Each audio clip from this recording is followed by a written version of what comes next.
My name is Philip Martin, and really excited that you could join us today. I'm absolutely delighted to speak with Aaron Morse here on a wonderful morning here in Los Angeles. All the work you see, if you have questions, just send me an email, let me know. We have a new gallery space in Glass Hill Park, so if you're in Glass Hill Park, please stop by. My name's Philip. I'm the co-owner of the gallery with Portia Hine, and I hope you've had a chance to meet her either at the gallery or at the fairs. And Aaron Morse's work is currently the subject of an online exhibition titled Web of Life. His work will also be featured at the Armory Show, which we'll be doing in September. And we have a solo show with him coming up here in the spring of next year. It's really exciting to be working with Aaron. I've known him for a very, very long time, and I'm really delighted to have a chance to have this conversation. Aaron, how you doing, my man?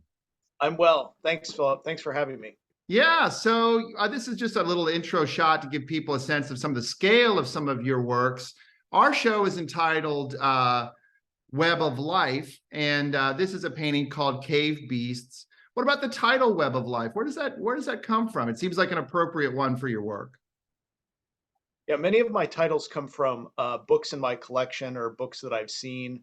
In particular, sort of 19th century or even more recent natural history books. Mm-hmm. And sometimes they're kind of very flat declarative titles are interesting. Like, for example, one of the first ones that I like was called Elements of Geology. And this is a book that is trying to bring scientific information to lay people, yes. And sometimes still trying to straddle sort of a Christian worldview.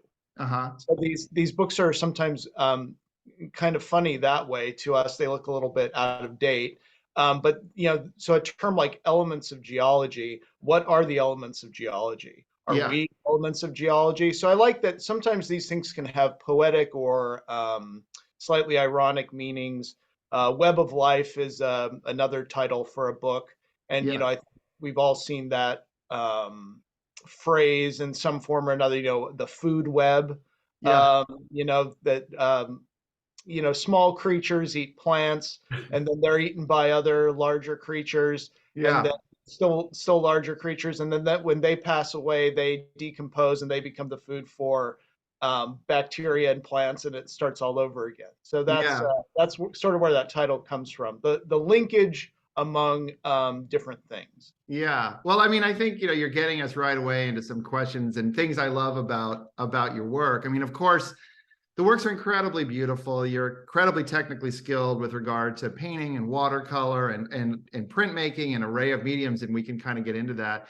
I think so much in terms of my personal experience of nature, being in California, and of course you're a Westerner, but a thing that you also are referring to are these kind of constant narrative texts, so to speak, that we live with in our society in terms of culturally available ideas that come to us through printed matter or different conceptual structures. And then, of course, the practice of making your own conceptual structure and an artwork of your own fashioning. Sure, that's right. Yeah, I think, our ideas are incredibly, they're build-up of many things over a long period of time.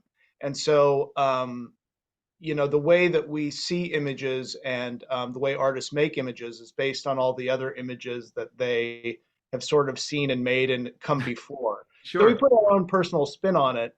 But like the image we're looking at now, for example, called Cave Beasts, there's been lots of cave imagery over the years, and some of our first kind of ideas about images come out of caves, like cave painting. Sure. But then, like, more recently, there's like Batman's cave, and there's the Goonies, and there's like all these other kind of caves that people come in and out of. And so over the years, I've made several kind of cave pictures. Yeah. And this is a somewhat recent one.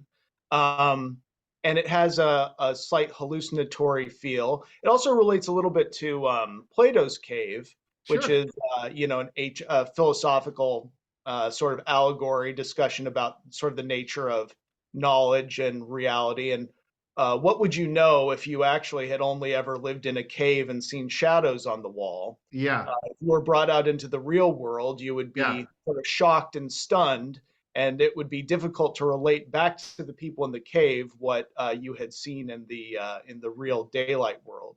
Yeah. So this has some of those things in it. Also, the different things that are found in caves. You know, caves are mysterious. They're full of bones or mineral deposits or creatures living in them as dens. This one has a slightly hallucinogenic kind of feel. There's apparitions and sort of floating things. You can't tell exactly where the the forms of the stone and what's on them sort of end, and where the atmosphere or the sort of the mindscape begins.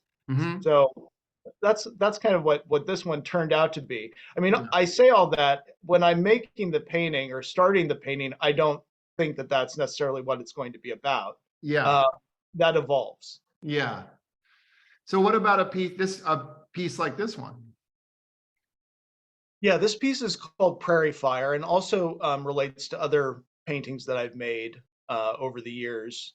I made earlier, well, maybe like 10, 15 years ago, I made some stampede paintings, which in turn were based on, older images that you would see of stampedes from Western kind of imagery, paintings or prints.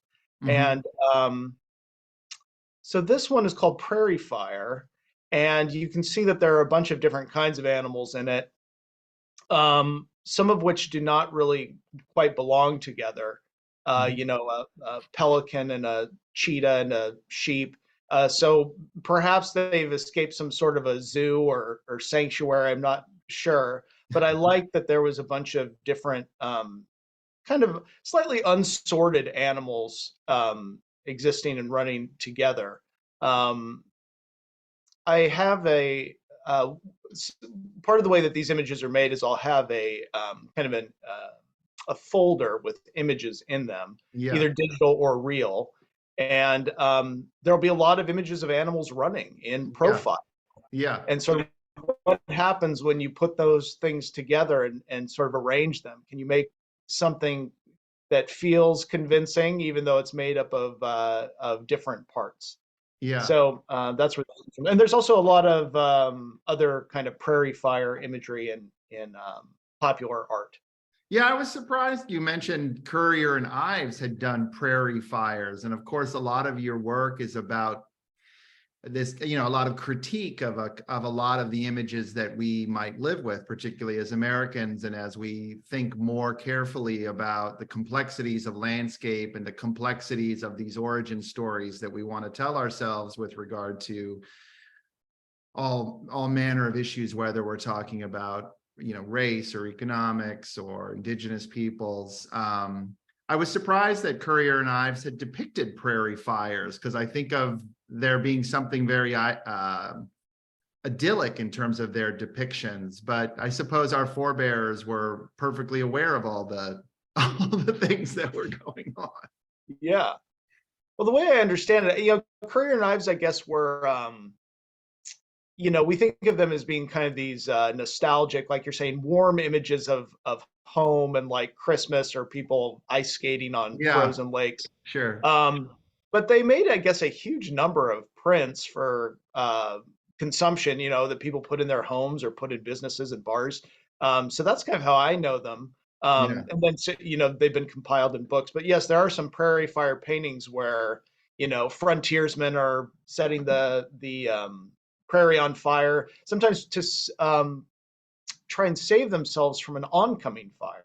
Like if you kind of burn a spot free for yourself, you'll survive the fire as it passes by you. So yeah, it's a fertile kind of armature to make pictures on. Well, this is a remarkable work, and this is a watercolor, and you're very well known for these. I can't think of anybody that does what you do. This piece is, what's the height on this? 90? Yeah, these are 90 inches generally, about 2 feet wide. Yeah. So amazing large scale piece, nearly doing my math, I mean, nearly 8 feet high. Do you want to talk a little bit about how such a beautiful and complex image comes together? I mean, for me personally, the first time I ever made a very vertical watercolor, I joined 3 sheets of paper together. I remember I'd made kind of an ocean image that I liked, and it just felt like it should keep going, that it should stretch down. Interesting. And so I added more paper to the picture. And then of course, there's a whole history of Japanese and Chinese scroll painting. Right. Some, many of which are vertical.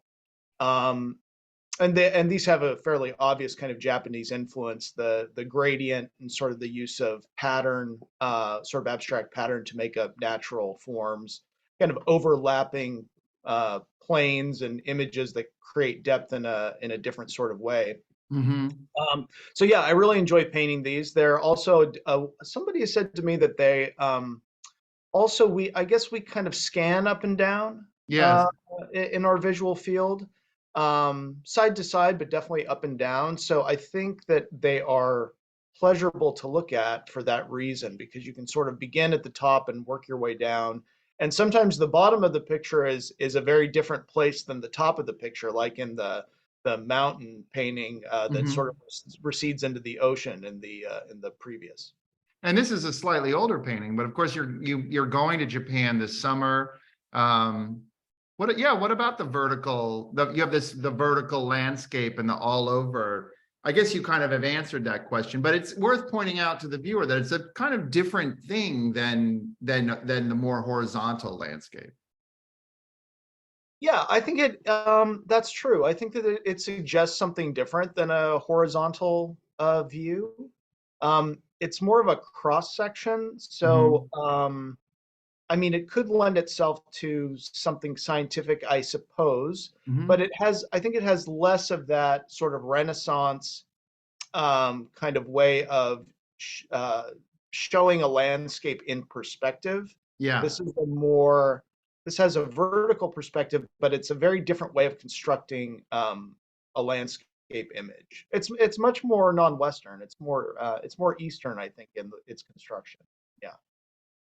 This one I put up as a kind of another sort of picture of an idol, meaning some kind of, this overwhelming feeling of nature. Often you have myths where the divine is appearing as a stag in any number of cultures.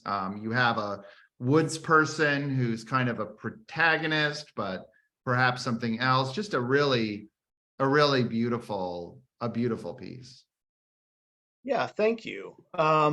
I think the irony of that piece is a little bit that the figure is sort of looking at his feet. Yeah. And I don't know if people can see it on the screen, but he's actually looking at some kind of something gold colored in the water.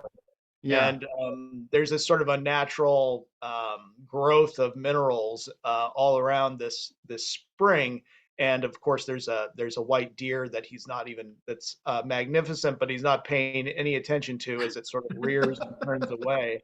Um, I'll share one secret with the that deer I actually got off of Instagram from an animals poster who had taken some pictures of an albino deer. Yeah. And the deer sort of turns and flees, and so I took some screen captures of it, and that's where that figure came from. So there's old and new things in these pictures, I hope. Well, we're constantly generating images. I mean, here we have a kind of Adam and Eve image, which has got to be one of the most ancient ones out there.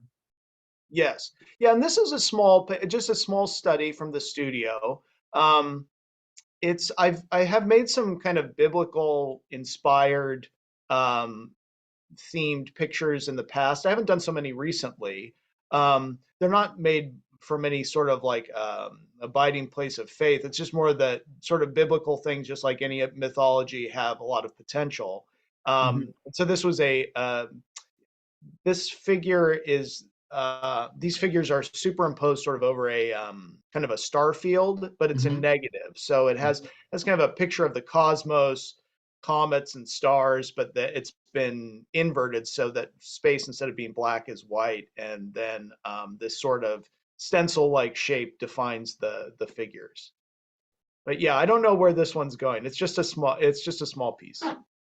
I think for me, it's an interesting image because you have such literacy with regard to graphic traditions and all kinds of different modes of working. I mean, I know that, you know, so many of the things you might find in like classic time life books that are so not really thought about by our culture, but were such a big part of information achievement, you know, of a previous era. You can now find them at thrift stores, encyclopedias that would have been like a treasured item. But you also look at Japanese art or comic books or Instagram or all kinds of different information, visual image generation systems that carry all kinds of different kinds of meanings. And as you point out, this is a biblical image, but it resonates through our culture, regardless of whether people are religious or not. I don't think that if you're an American, or I don't think there's anyone in the world at this juncture practically that's not heard of Adam and Eve, regardless, Sure. regardless of their thoughts on the matter. Yeah, I think that's true. And what you say about books, you know, I went through a period where I collected lots and lots of junk books and old thrift store books and picture books. And I think that's dried up a little bit. There was a period sort of in the early 2000s, late 90s, where that stuff was really cheap. Yeah. And I made a sort of a colossal timeline that was based on actual cutouts from picture books, natural history books, time life series, all that kind of stuff. This was your project at the Hammer Museum. Yes. Yeah. And then later on, I also did sort of some additional work out of that idea. So yeah, for sure. And this is called Broncos, and it's part of the Cloud World series. Yes. Yeah. I've made a lot of Cloud World pictures. They're kind of loosely based on the painting of another artist, a Western artist named Maynard Dixon, which people will probably have, they hadn't heard of, they probably would recognize his work if they saw it. He was active sort of from the 1890s, I think, to up to maybe the 40s, 1940s. So he is the one that sort of established this format, or at least he's the one that I saw. I saw the painting as a kid, where you have a relatively low horizon line and then a bunch of big clouds at the top that recede and become smaller as they meet that horizon line, and it creates depth.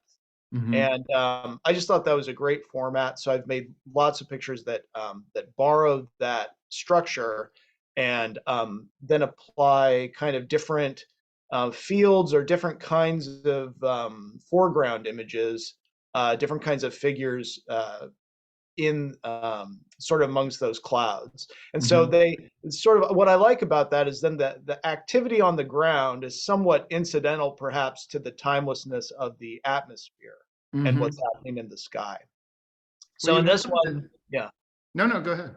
Oh, I was just gonna say, in this one, there's these are all different cowboy images, like from old postcards or other old places, and I have an arrangement of these kind of ghost-like cowboys, and they seem to be kind of dancing or cavorting across this this kind of garbage landscape, basically. So, yeah, you can draw your own kind of conclusions, but it's a little ambiguous. I put some prickly pear in there, so there still is some plant life in this world. But I like that. It's not important to me that it be real specific. This might be another world. It's not our world. Yeah. The color is unnatural, and but it evokes. You know, the images have kind of a nostalgia to them. Sure. Whether or not it's a warm nostalgia or a critical one, or one that isn't enjoyable. Yeah. You know, whether you care about cowboys or not, there's sort of interesting shapes. Yeah. Well, this is doing a lot of different things, obviously. And I think, as you point out, you've got the detail of the cowboy. The cowboy is this very specific kind of protagonist. But here, hilariously, we're seeing three different views, so to speak, of a protagonist that we feel like we know well. But Yeah. it's not, they're not dominating the scene exactly. They're almost, as you say, like dancers. And then you have these really interesting, both detailed and abstract moments, the line work and that's separating the different kinds of mounds on the ground is abstract, and the color is just really beautiful. So that's doing a lot of different things in this piece. Thank you. Yeah.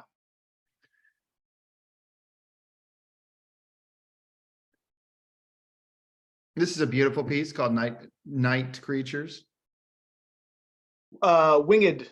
Sorry, Winged Creatures. That's okay.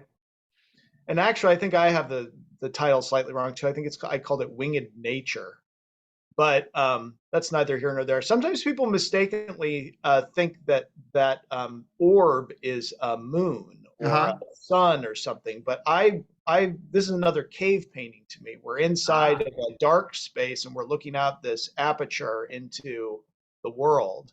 And so again, just another sort of painting that shows my interest in natural forms and animals and sort of an imagined or a fantasy ecology.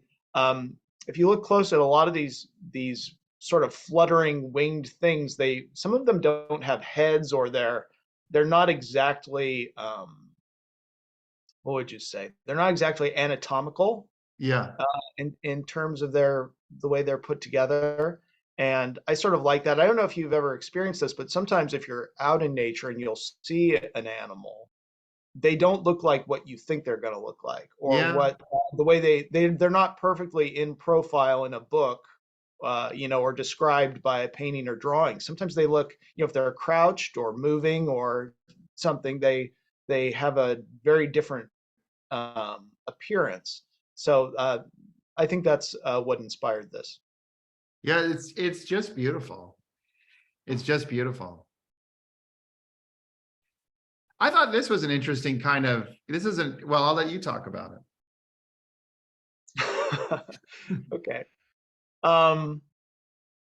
Well, years ago, I think it was maybe actually like 1999, I was sharing a studio with a friend, and there was an older artist who had had the studio before, and I think still had like a storage closet in the building. One day in the hallway, he'd put out some books. He was getting rid of them. And in this box of books, there's a bunch of picture books, and there's a little life nature series called The Sea.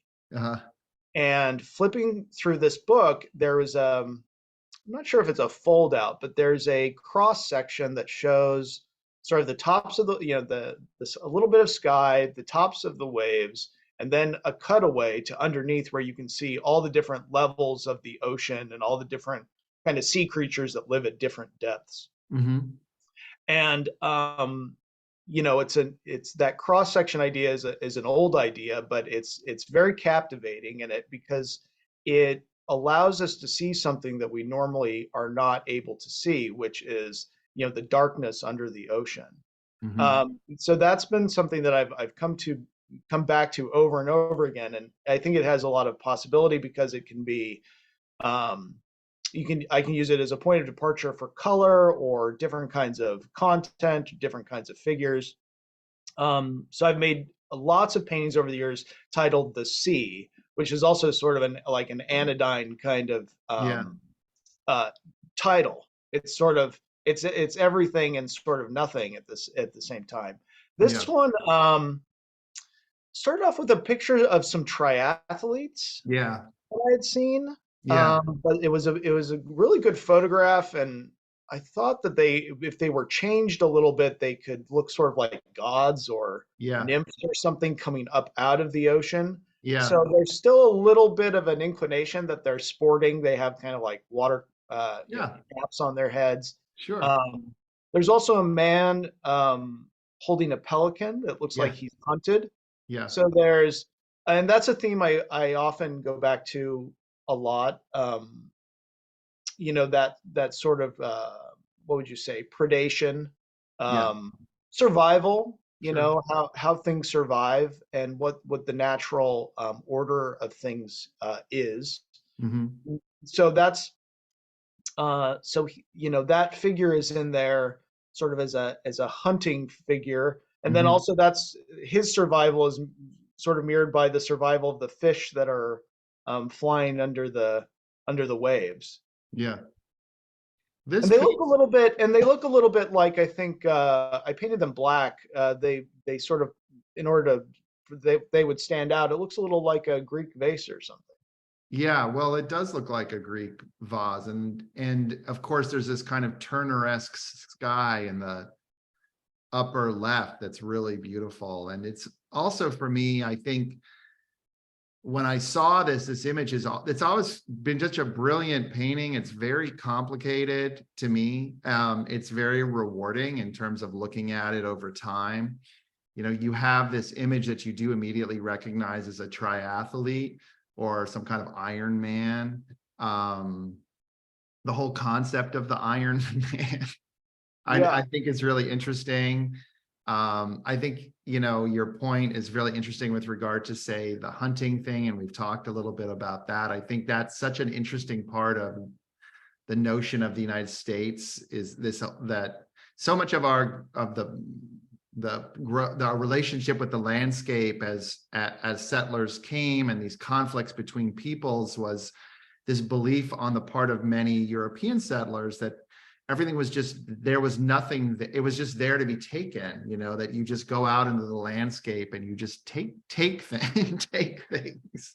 Yeah. And then of course there's a lot of complexities now as we think about, relationships between peoples, but also climate change and all these different moments when we're thinking about all this. But I think more than anything in this work, I just had never thought about how this image that you always see of people running in and out of the ocean in an Iron Man, it's like an evolution. It's and I always see this as this evolution picture. And and I actually have this evolution themed piece of yours here. I just always find that to be just so brilliant that we're in this weird way, like somehow reenacting I don't know. It's just really, I love this painting. It's so complicated in so many ways that are, what one might expect. And it's beautiful too. Well, in the first one, like you're saying, that sort of emerging out of the ocean, whether it's like the first mud skipper or it's it's a triathlete. Those images of sequence where things are evolving, squirrel into monkey, into ape, into Neanderthal, into man, Homo sapiens. That's such a it's sort of like the cross section of the ocean. Yeah. It rationalizes and makes coherent something that's very difficult to actually understand. Or picture. Yeah. And it's not, and it's somewhat simplified, so that it's not that those kinds of diagrams can't be or didactics aren't true. Yeah. But it's more complicated than that. And I like, and that's one of the good things why I think painting is a good medium for some of these things, is because painting has the ability to be ambiguous and sort of be contradictory and be more than one thing at once. Yeah. And I like that about it, and that color can affect and application can affect the mood of the piece quite a lot. Yeah. Well, it's I guess one thing that's interesting to think about is rhetoric and what rhetoric is. And of course, we think about rhetoric in terms of how people construct verbal arguments. And as we exchange things with one another verbally, or we exchange things in writing, you have a very specific way of structuring an idea. I think visually we do all those things, and we have visual rhetorics and those kinds of things. And I think in your work, a big part of it is I think because you're enjoying what you're looking at, you're enjoying the things it makes you think about. You're not demanding that the viewer have any particular point of view other than a willingness to see how things that we live with and are part of visual culture, or part of these, they float around in these open-ended ways, and there's a lot there to think about and just to investigate and think about about ourselves and human output. Yeah.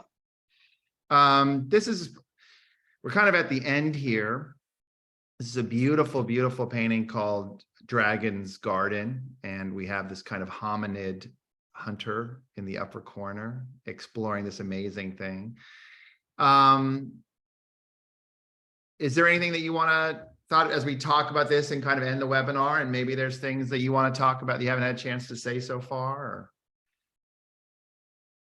Well, I'll just describe this painting a little bit. It's somewhat similar to actually some of the vertical, actually the one vertical watercolor you showed before, that the image is made up of a lot of pattern. Yeah. And you know, there's some contrast, but it's mostly kind of pattern and color that make the image. And it's a little hard to see, but it's sort of it's a little bit intentionally hard to see that there's this dragon, this snake-like dragon that comes out of this ruins and then wraps around a tree and sort of disappears into the foliage and then reemerges on the other side, and kind of is shifting color or changing. So, you know, the dragon as a figure in art, you know, goes way back. There must be, you know, who knows how many untold paintings, and drawings and things there are of dragons. But I like this one. I was focused on using paint in a certain way, like you wouldn't be able to see it in this reproduction, but the dragon is painted in an iridescent kind of shimmery paint. Yeah. So he kind of disappears a little bit because he's almost the same color as the sky. And then, you know, there's Arthurian legend and you know, the questing figure. So this is probably the most kind of overt fantasy painting I think I've ever made. The little, I think of him as a little hunter or a little warrior that's you know, out with his trusty dog. They're going to get this dragon or die trying. And there's a cat that's hidden in the figure. I don't know if the cat is with them or what, but the cat has a bird in its mouth. And a lot of the sort of images are taken from, you know, a variety of illustrations and prints, and so there was I made a pretty dense collage that was then the source material, the starting point for the painting. So I often make a pretty dense collage made up of images from books or the internet. Then that becomes the sort of structure, the foundation that then I make the painting from, and then it changes. So I always like when something happens with the painting and it turns out in a way that I didn't quite anticipate, or you know, that indicates to me that there's something alive or something going on in this process that that might be more interesting than what I thought it might be at the start. Yeah. Well, it's an amazing, beautiful painting with these ruins that could be South American or Cambodian, or it's just a gorgeous, gorgeous work. Well, it's been fantastic to talk to you. I really appreciate it. Thank you, everyone, for joining us at the webinar here today. Aaron Morse's show, Web of Life, is online, and you can check out the images. If you have any questions about anything that you saw, of course, just feel free to send an email anytime.